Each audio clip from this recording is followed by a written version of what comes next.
US Secretary of State Marco Rubio has been on a visit to Panama, and he had a blunt message for his hosts on Sunday: end Chinese influence over the canal or face US action. He didn't spell out what steps Panama should take or what Washington might do. Donald Trump has repeatedly insisted that Beijing is running the canal. He has vowed to retake control over it and refused to rule out the use of force. Also speaking on Sunday, he renewed the threat, but said military action probably wouldn't be required. I don't think troops will be necessary in Panama. What Panama has done is terrible for national security for this part of the world. And, 70% of the signage on the Panama Canal was written in Chinese. That's not right. So it wasn't meant for China. Trump says Panama has violated the agreement that saw the canal come under its control from 1999. After meeting Rubio, country President Jose Raul Mulino said he would review agreements involving China and Chinese firms. But he reiterated that his country's sovereignty over the waterway was not up for discussion. Key to the issue is a 25-year concession awarded to Hong Kong-based C.K. Hutchison, allowing it to operate ports at both ends of the canal. The contract has been targeted by US lawmakers as evidence of China's influence. Rubio has said Beijing could shut down the shipping route in the event of a conflict with the US. Panama rejects that idea, saying the canal is run by an independent body under its supervision, though Molino said he would review the Hutchison deal. China says it plays no part in running the trade route and has never interfered.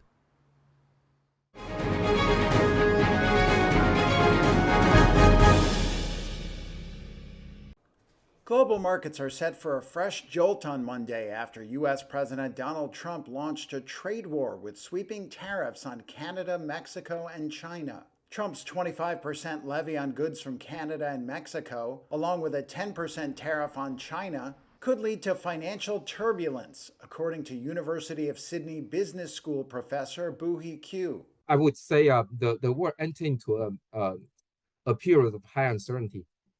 We don't know what's going to happen, and the economic uncertainty is going to be high. Stock market volatility is going to be high, and with this trade war, it will come with inflation pressures on all countries. The potential to drive up consumer prices is a particularly sensitive area for investors who are worried about a revival in inflation causing the Federal Reserve to stop cutting interest rates. Market analysts say they expect sizable moves in currencies, with JP Morgan predicting Friday that the Mexican peso could drop more than 10%. Analysts also expect some kind of sell-off in stocks and other higher-risk assets. Barclays strategists previously estimated the tariffs could create a 2.8% drag on S&P 500 company earnings, including the projected fallout from retaliatory measures from the targeted countries. Though Goldman Sachs said on Sunday it believes the tariffs on Mexico and Canada will be short-lived. American companies reporting quarterly earnings this week, like Ford Motor, will likely face a barrage of questions about the impact of the new policy. Automakers are expected to be particularly hard hit through tariffs on vehicles assembled in Canada and Mexico. Their vast regional supply chain, where components can cross borders several times before final assembly, would further exacerbate these costs.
Taiwanese actor Bobby Hsu, who rose to fame across East Asia as the romantic lead in the 2001 soap opera Meteor Garden, has died of influenza aged 48 while on a family holiday in Japan.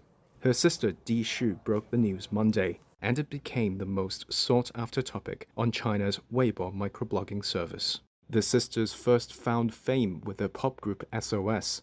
Bobby Hsu became a household name from playing Shantai in the TV drama Meteor Garden, an adaptation of Japanese manga Boys Over Flowers.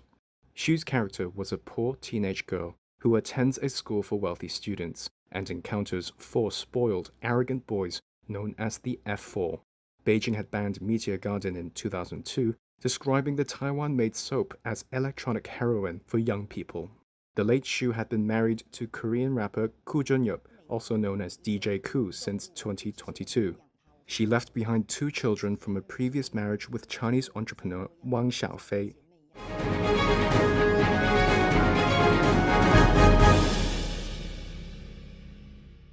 Polar bears swim in icy waters, roll around in snow, and slide down hills, all in sub-zero conditions.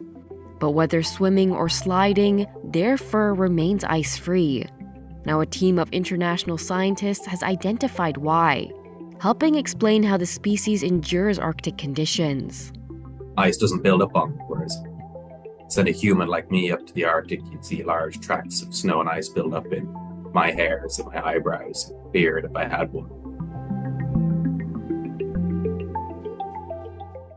In a study published in Science Advances, researchers from Trinity College Dublin examined hair samples from 6 wild polar bears.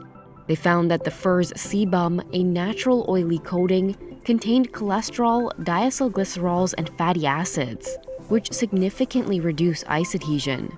Julian Carolyn is a PhD candidate from Trinity College Dublin and the Amber Research Ireland Centre. So the key is, in these hair oils, there are components then that stop ice from sticking to them. And then through an analysis of these hair oils, we separated them out because it's quite a complex concoction. We found a few specific components that were very interesting. And then we simulated how they'd interact with ice, and we found that they were very good at repelling ice. Carolyn says that thick, grease-coated fur may also play a role in polar bear hunting strategies. It could also help them save energy by sliding over ice. If they get weighed down with a lot of snow or ice, that could be the difference between them sort of catching a seal or not, or being stuck to the ice. When the grease was removed, the fur behaved similarly to human hair, allowing ice to attach more easily. Scientists say the findings could not only help in the development of sustainable coatings for surfaces exposed to extreme cold, but could also play a role in replacing synthetic forever chemicals such as PFAS with bio-inspired alternatives.